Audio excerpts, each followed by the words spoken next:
ಕುಕ್ಕೆ ಮತ್ತೆ ಭುಜ ಬೆನ್ನು ಸೊಂಟ ನೋವು ಮತ್ತೆ ಎದೆ ನೋವು ಮತ್ತೆ ಮೂಗಲು ಉಸಿರಾಡೋದಕ್ಕೆ ಕಷ್ಟ ಆಗುತ್ತೆ. ತಂದೆ ಯೇಸುವಿನ ನಾಮದಲ್ಲಿ ಪವಿತ್ರಾತ್ಮನ ಸಹಾಯದೊಂದಿಗೆ ಕರ್ತನ ಬಾಧಕ್ಕೆ ಬಂದಿದ್ದಾನೆ.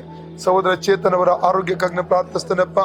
ಎಲ್ಲ ತಲೆವೇದನೆ, ಕತ್ತಿನ ನೋವು, ಎಲ್ಲ ಭುಜ ನೋವು, ಬೆನ್ನು ನೋವು, ಸೊಂಟ ನೋವುಗಳು ಕತ್ತು ಬಿಟ್ಟು ಹೋಗಲಿ. ಮೂಗಿನಲ್ಲಿ ಉಸಿರಾಟಕ್ಕೆ ವಿರೋಧವಾಗುವಂತ ಎಲ್ಲ ಹೊರಟ ಬಿಟ್ಟು ಮೂಗಿನಲ್ಲಿ ನಾರ್ಮಲಿ ಆಗಿ ಉಸಿರಾಡ್ಲಿಕ್ಕೆ ಸಹಾಯ ಮಾಡಬೇಕು. ಕರ್ತನ ಕೇಳ್ಕೊಂಡ್ರೆ ಗಂಟಲು ಒಣಗುವ ಅನುಬಂಧ ಪೂರ್ಣ ಬಿಡುಗಡೆ ಮಾಡು. ಕರ್ತನ ಯೇಸುಕ್ರಿಸ್ತನ ಬಾಸುವಿನ ಮೂಲಕ ಚೇತನ ಗುಣವಾಯ್ತು. ಕರ್ತನ ಯೇಸುಕ್ರಿಸ್ತನ ಬಾಸುವಿನ ಮೂಲಕ ಸೌದು ಚೇತನ ಗುಣವಾಯ್ತು. ಫ್ರೀ ಆಗಲಿ ಯೇಸುವಿನ ನಾಮದಲ್ಲಿ. ಎದೆಲ್ಲಿ ಹೊಡೆದು ರೋಗತ್ಬೇಕಪ್ಪ ಗಿರ ಕೊಡ್ತಿರಿಗೆ ಬರ್ಕೊಡು. Out Jesus, out Jesus, out Jesus. ಯೇಸುವಿನ ಅಧಿಕಾರ ನಾಮದಲ್ಲಿ ಈ ಭಾಗದಲ್ಲಿ ವೇದನೆಗೆ ಅಪ್ಪಡಿ ಕೊಡ್ತು ಹಿರ ಕೊಡ್ತಿರಿಗೆ ಬರ್ಬೋದು. ಆ ಸೈತಾನಿಕ ರೋಗಾತ್ಮ ಕಟ್ಟು ಅಡಿಯಲಿ, ಬಿಟ್ಟೋಗಲಿ, ಮೊರೆಯಲಿ. Out Jesus, out Jesus, out Jesus, out Jesus. Free ಆಗಲಿ. ಈಗ ನೋಡಿ ಇದು ಫ್ರೀ ಆಯ್ತು.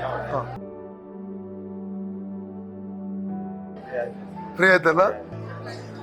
ಆಯ್ತು.